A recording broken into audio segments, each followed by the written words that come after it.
আজকে আমরা পরিমিতি অংশের কিছু জিনিস শিখবো। পরিমিতির অংশে শিখবো আজকে আমরা হলো ত্রিভুজের ক্ষেত্রফল বিষয়। আজকে আমরা ত্রিভুজের ক্ষেত্রফল বিষয়গুলো শিখবো। আচ্ছা, এখন ত্রিভুজের ক্ষেত্রফল আমরা যেটা ছোটবেলা থেকে জানি যে ত্রিভুজের ক্ষেত্রফলের সূত্রটা হাফ গুণন ভূমি গুণন উচ্চতা।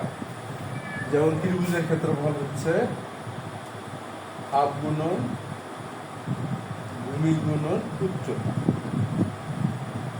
এটা হলো ত্রিভুজের ক্ষেত্রফল সূত্র। এটা আমরা ওভারঅল সবাই জানি, হাফ গুণন ভূমি গুণন উচ্চতা। এখন এই ত্রিভুজের ক্ষেত্রফল সূত্র ব্যবহার করতে যে আমাদের কিছু সমস্যা হয়, যেমন ভূমি এবং উচ্চতা।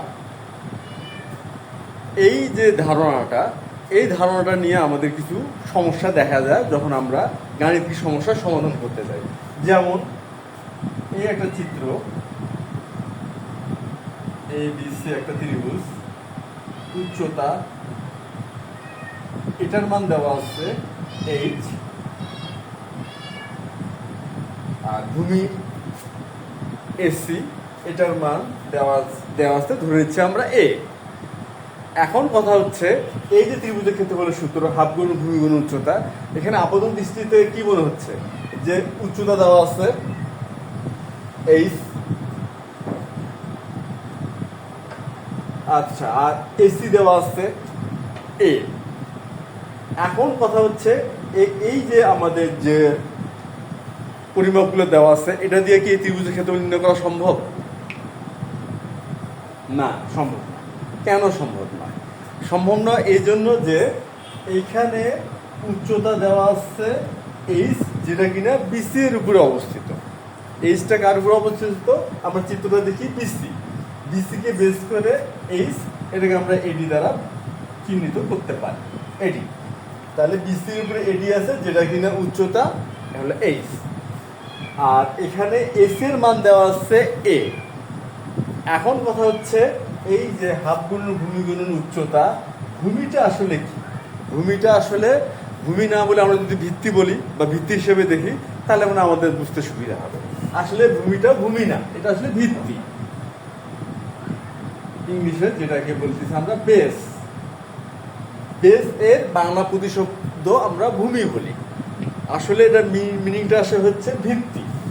তাহলে ভূমিকে যদি ভিত্তি ধরি তাহলে ভিত্তি আসলে কে? তাহলে যার উপর উচ্চতা আছে সেটা তাহলে ভিত্তি। এখন উচ্চতাটা কার উপরে আছে? বিসি এর উপরে আছে। তাহলে উচ্চতা যদি আমরা এই ধরি বা এদিকে উচ্চতা ধরি তাহলে এখানে ভূমি হচ্ছে বিসি, কিন্তু বিসির মানটা দেওয়া নেই। তাহলে এই ক্ষেত্রে এই ত্রিভুজটার ক্ষেত্রফল আমরা নির্ণয় করতে পারবো না যদি বিসি এর মানটা আমরা বের না করতে পারি। তাহলে ব্যাপারটা কি দাঁড়ালো? আমাদের বিসি এর মানটা যদি দেওয়া থাকতো, যদি আমরা বিসিটা জানতাম তাহলে এই ত্রিভুজের ক্ষেত্রফল নির্ণয় করতে পারতাম। তাহলে ভূমির ধারণাটা কি হলো? ভূমির ধারণাটা হলো সেটাই যার উপরে উচ্চতাটা আছে এবং যে উচ্চতার মানটা আমরা জানি, যে উচ্চতা আমরা ব্যবহার করতে পারবো, সেই উচ্চতাটা যে বাহুটার উপরে আছে সেটাকে আমরা ভিত্তি অথবা ভূমি বলবো। তাহলে এই হচ্ছে এই ত্রিভুজের ক্ষেত্রফলের সূত্র ব্যবহার করার একটা সমস্যা, যেটা নিয়ে আমরা এখন একটু আলোচনা করলাম। এরপর আমরা এখন বিভিন্ন টাইপের যে ত্রিভুজ আছে তার ক্ষেত্রফলের সূত্রগুলো আমরা এখন একটু দেখবো বা বোঝার চেষ্টা করব। যেমন সমবাহু ত্রিভুজের ক্ষেত্রফল। আমরা পরিমিতি অংশে আমরা যারা নবম দশম শ্রেণীতে পড়ি তারা আমরা জানি যে সমবাহু ত্রিভুজের ক্ষেত্রফল নির্ণয় এটা একটা খুবই কমন একটা প্রশ্ন এবং এটা পরীক্ষাতে খুবই আসে। আচ্ছা, সমবাহু ভিত্তিক যে ম্যাথগুলো আসে ওখানে আমাদের ক্ষেত্রফলের সূত্রটা খুব ব্যবহার করতে হয়। এই জন্য আমরা ক্ষেত্রফলের সূত্র এবং সূত্রের গাণিতিক ব্যাখ্যাটা একটু বোঝার চেষ্টা করি। আচ্ছা, আমরা তো জানি সমবাহু ত্রিভুজটা কি। সমবাহু ত্রিভুজ হচ্ছে যে ত্রিভুজের তিনটা বাহুই সমান, সেটা হচ্ছে সমবাহু ত্রিভুজ। তাহলে এবিসি একটা সমবাহু ত্রিভুজ, এই ত্রিভুজটা হচ্ছে সমবাহু।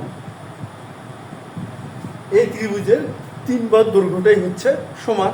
তা তিনটা বাহুর দৈর্ঘ্য আমরা ধরে নিতে পারি এ। তাহলে এই ত্রিভুজের তিন বাহুর দৈর্ঘ্য হচ্ছে এ। এখন আমরা ত্রিভুজের ক্ষেত্রফল সূত্র যেটা জানি যে হাফ গুণন ভূমি গুণন উচ্চতা, এই সূত্রটা ব্যবহার করে এই সমবাহু ত্রিভুজের ক্ষেত্রফলটা আমরা নির্ণয় করি। সেটা কি হবে? আচ্ছা, এখানে আমরা হাফ এবিসি ত্রিভুজের ভূমি বিসির মানটা হচ্ছে এ, উচ্চতা আমাদের জানা নেই।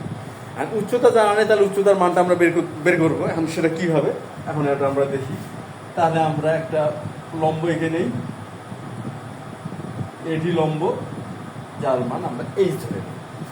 কিন্তু এইচের মান দেওয়া নেই, অর্থাৎ উচ্চতা আমরা জানি না। এখন উচ্চতাটা সেটা কীভাবে বের করতে পারি? আমরা এখানে কি জানি? 3 গজ দৈর্ঘ্য জানি, এটা দেওয়া আছে এবং সেটা হচ্ছে এই। আচ্ছা, এখন আমরা একটা বিষয় ব্যবহার করতে পারি, সেটা কি? যে আমরা জানি যে একটা সমবাহু ত্রিভুজের যে 3টা বাহু সমান এবং 3টা কোণও সমান। তাহলে একটা ত্রিভুজের 3 কোণ সমষ্টিগত 180 ডিগ্রি। তাহলে যদি 3টা কোণই সমান, তাহলে 180 ডিগ্রিকে 3 দিয়ে ভাগ করলে 60 হবে। তাহলে সমবাহু ত্রিভুজের যে কোনো কোণই 60 ডিগ্রি। আচ্ছা, তাহলে বি কোণ 60 ডিগ্রি, এই বি কোণটা হচ্ছে 60 ডিগ্রি। এখন যদি আমরা ত্রিকোণমিতিক অনুপাত ব্যবহার করি, তাহলে খুব সহজে এই এইচ বা উচ্চতার মানটা পেতে পারি। সেটা কি হবে? আমরা ত্রিভুজ এবিডি এ এখন দেখতে হবে যে ত্রিকোণমিতিক যে অনুপাতগুলো আছে, কোন অনুপাতটা ব্যবহার করলে আমরা এখানে এইচ এর মানটা পাবো। এখন ত্রিকোণমিতিক অনুপাত ব্যবহার করতে গেলে আমাদের যেটা খেয়াল করতে হয় যে কি আমরা বের করতে চাচ্ছি আর কি আমাদের জানা আছে, এটা খেয়াল করতে হয়। যেমন ত্রিভুজ এবিডি একটা সমকোণী ত্রিভুজ। এই সমকোণী ত্রিভুজে আমাদের কি জানা আছে? সমকোণের বিপরীত বাহু অর্থাৎ অতিভুজ জানা আছে, যেটা এ। আর আমরা কি বের করব? এইচ অর্থাৎ উচ্চতা অর্থাৎ লম্ব বের করব। তাহলে আমাদের অতিভুজ জানা আছে, লম্ব বের করব। তাহলে অতিভুজ লম্ব এদের অনুপাত কোন অনুপাতের সাথে মিলতেছে? সাইন। কেননা হচ্ছে সাইন হচ্ছে লম্ব বাই অতিভুজ। তাহলে আমরা যদি সাইন 60 ডিগ্রি লম্ব বাই অতিভুজ, লম্ব হচ্ছে এইচ, অতিভুজ হচ্ছে এ, আর সাইন 60 ডিগ্রির মান কত? √3/2 এইচ বাই এ।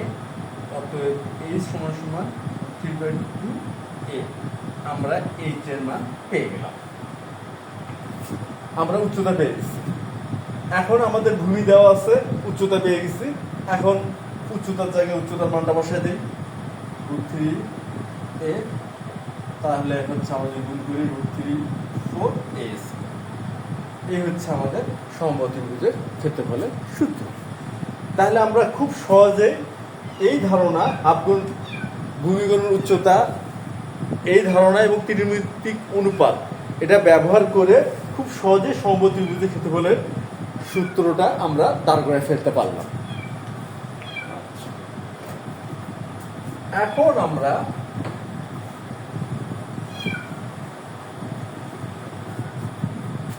দেখব সমদ্বিবাহু ত্রিভুজের ক্ষেত্রফলের সূত্র। সমদ্বিবাহু ত্রিভুজ একটা ত্রিভুজ যেটা কিনা সমদ্বিবাহু। তাই আমরা তো জানি সমদ্বিবাহু ত্রিভুজটা কি জিনিস, যে সমবাহু ত্রিভুজ হচ্ছে যে ত্রিভুজের 2টা বাহু সমান। আমরা ধরে নেই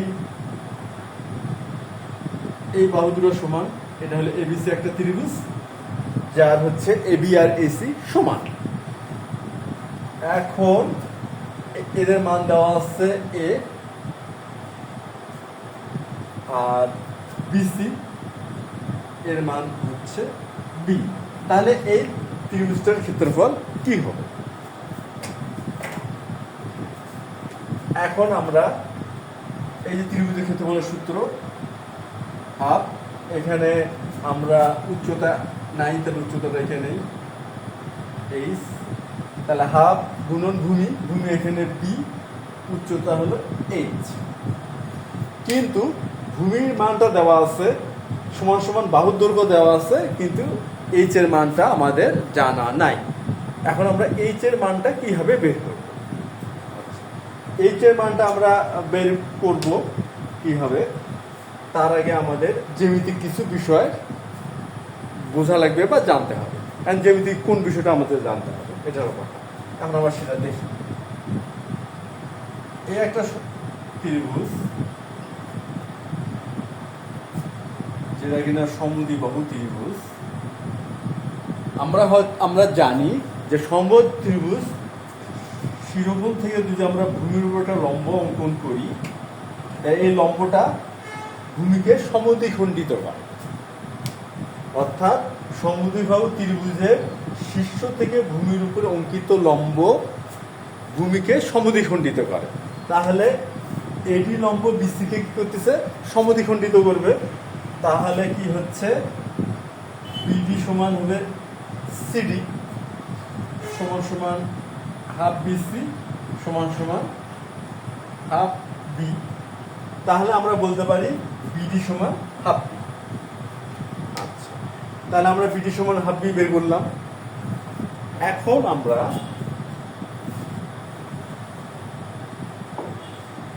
তাহলে কি দাঁড়াচ্ছে যে বিডি সমান সমান হাফ বি। এখন আমরা যদি ত্রিভুজ এ বি ডি এ, এটা একটা সমকোণী ত্রিভুজ, আমরা পিথাগোরাসের উপপাদ্য প্রয়োগ করি, তাহলে ব্যাপারটা কি দাঁড়াচ্ছে যে এ বি স্কোয়ার সমান সমান এডি স্কোয়ার যোগ বিডি স্কোয়ার, অধিভুজ স্কোয়ার সমান লম্ব স্কোয়ার যোগ ভূমি স্কোয়ার। এখন আমাদের এবি এটার মান আমরা জানি এ স্কোয়ার, এডি এটা এইচ আমরা ধরে নিচ্ছি উচ্চতা, আর বিডি হচ্ছে হাফ। তাহলে ব্যাপারটা কি দাঁড়াচ্ছে a square s square 1/4 b square. এখন আমরা কি করতে পারি, আমরা যদি উভয় পক্ষকে 4 দ্বারা গুণ করি তাহলে ব্যাপারটা কি দাঁড়ায় 4a স্কোয়ার সমান সমান 4h স্কোয়ার বি স্কোয়ার বা 4a square minus B square. অতএব h স্কোয়ার সমান সমান 4a square minus B square 4 বা অতএব h সমান সমান root 4a square B square 4। আচ্ছা, তাহলে আমরা h এর মানটা পেয়ে গেলাম। এখন আমরা এই h এর মানটা যদি আমরা এখানে বসাই দেই তাহলে ব্যাপারটা কি দাঁড়ালো হাফ বি এইচ, এইচ এর জায়গায় বসাবো হচ্ছে রুট 4a স্কোয়ার মানে বি স্কোয়ার আর 4 এর বর্গমূল 2। তাহলে আমরা লিখতে পারবো b/4 root 4a square B square. তাহলে আমরা যে পিথাগোরাসের উপপাদ্যের ধারণা এবং হাফ গুণ ভূমি গুণ উচ্চতা, এই যে ত্রিভুজের যে বেস যে সূত্রটা বেসিক যে সূত্রটা, এটা ব্যবহার করে খুব সহজেই আমরা সমদ্বিবাহু ত্রিভুজের ক্ষেত্রফলের সূত্র দাঁড় করে ফেললাম। আচ্ছা, এখন কথা হচ্ছে যে প্রশ্ন আসতে পারে যে এই ত্রিভুজের ক্ষেত্রফল সূত্রটা ব্যবহার করে যেহেতু আমরা সমবাহু এবং সমদ্বিবাহু ত্রিভুজের ক্ষেত্রফল সূত্র দাঁড় করাইলাম, তাহলে আলাদা করে এই সূত্রগুলো আমরা করবো বা কেন, মনে বা রাখবো কেন। এখন কথা হচ্ছে কেন এগুলো আমরা করতেছি, এই জন্যই করতেছি। আমরা যদি এই হাফ গুণ ভূমি গুণ উচ্চতা এই যে ত্রিভুজের যে মৌলিক যে সূত্রটা বা বেস যে সূত্রটা আমরা ব্যবহার করি, প্রতি ক্ষেত্রে যদি ব্যবহার করতে চাই তাহলে আমাদের যে ম্যাথমেটিক্যাল টার্মগুলো বা ম্যাথমেটিক্যাল ক্যালকুলেশনের যে বিষয়গুলো অনেক লেন্দি, অনেক বড় হয়ে যায়, পরিসরটা অনেক বড় হয়। কারণটা কি, প্রতিটাতে আমাদের এই কনসেপ্টটা ব্যবহার করতে গেলে এই যে আমরা ক্যালকুলেশন করলাম, এই যে হিসাবগুলো করলাম, এখানে প্রতিটা ম্যাথেই বা প্রতিটা গাণিতিক ক্যালকুলেশনে এই ম্যাথটা করতে হবে। কিন্তু আমরা যদি স্পেসিফিকভাবে যে তথ্যগুলো দেওয়া থাকবে, যেমন একটা সমবাহু ত্রিভুজের 3টে বাহুর দৈর্ঘ্য দেওয়া আছে, সেই ক্ষেত্রে আমরা এই কনসেপ্টটা ব্যবহার করে যদি একটা রেডিমেড সূত্র তৈরি করা একটা সূত্র দাঁড় করাতে পারি, যেটা কিনা আমাদের হাফ গুণ ভূমি গুণ উচ্চতার অনুসিদ্ধান্তও বলা যেতে পারে, তাহলে আমাদের কি হতে পারে, আমরা যে সমবাহু ত্রিভুজে একবার দৈর্ঘ্য জানবো সাথে সাথে ওখানে ব্যবহার করব আর আমাদের ক্ষেত্রফল চলে আসবে। অর্থাৎ এই যে সূত্রটা আমরা দাঁড় করাইলাম, এর মধ্যে যদি আমরা খালি মানটা বসাবো চলে আসবে। তাহলে আমাদের এতটা যে বড় ক্যালকুলেশন এটা আমাদের করা লাগলো না। আর এই যে সমদ্বিবাহু ত্রিভুজের ক্ষেত্রে বলে সূত্রটা, এখানে এটা বি, অর্থাৎ এই তথ্যটা কিন্তু দেওয়া থাকবে, সমান সমান বাহুর দৈর্ঘ্য এ। আর এটা যদি আমরা পেয়ে থাকি তাহলে এই যে b/4 - b², এই বিষয়টা জাস্ট খালি আমরা এ এবং বি এর মানটা আমরা এখানে বসাই দিব, আমরা ক্ষেত্রফল পেয়ে যাব। তাহলে আমাদের আর কষ্ট করে এত বড় সূত্র করতে হচ্ছে না। তাহলে এটা গেল আমাদের সমবাহু এবং সমদ্বিবাহু ত্রিভুজের ক্ষেত্রফল নির্ণয়ের দুটো গুরুত্বপূর্ণ সূত্র, যেটা আমরা পরিমিতিতে ব্যাপকভাবে ব্যবহার করে থাকি। এটা আমরা আজকের ক্লাসটাকে আমরা বলবো পরিমিতি 1 ক্লাস। আমরা পরিমিতি 1 ক্লাসে এই দুটো জিনিস দেখলাম। আমরা পরবর্তী সেশনে বা পরবর্তী ক্লাসে পরিমিতি 2-তে ত্রিভুজে 3 বাহুর দৈর্ঘ্য দেওয়া থাকলে তার ক্ষেত্রফল নির্ণয়ের সূত্র, এবং তারপর চতুর্ভুজ বিষয়, এবং এইভাবে আমরা ধীরে ধীরে আয়তাকার ঘনবস্তু, সিলিন্ডার বা বেলন, এগুলো নির্ণয়ের সূত্রগুলো শিখবো। তা ধন্যবাদ, আজ এই পর্যন্ত।